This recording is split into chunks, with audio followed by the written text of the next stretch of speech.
नमस्कार प्रणाम अहाँ सब गोटा के ई देख रहल छी ई दर्शन हेलो लेला जाय छलो हम सब मुनि बाबा के पास। मुनि बाबा ल जा रहल छलो तो आयल छले हम बेला दौरा में एते ज़्यादा परेशानी छे। बारिश के वजह से जे है से रास्ता में जमजमा मतलब पानी जे है से पानी के निकासी नहीं भेला से देख सके छे कि कते ज़्यादा मतलब कीचड़ भ गेल छे और पूरा एकदम जमजमाव भ गेल छे। ई जगह जे है से आदमी सबके दिक्कतो है। मोटरसाइकिल से ल क 4 व्हीलर यदि पास हो तो वो में दिक्कत हो। तो हाँ जे है से हम सब जा रहे चलिए दर्शन करे के लिए। चलना तो देखियो अहाँ रास्ता के नज़ारा की हाल सब चले त गाड़ी से नहीं होला है।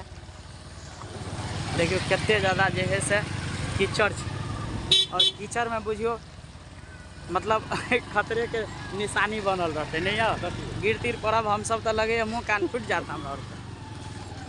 मुनि बाबा के दर्शन की करवा।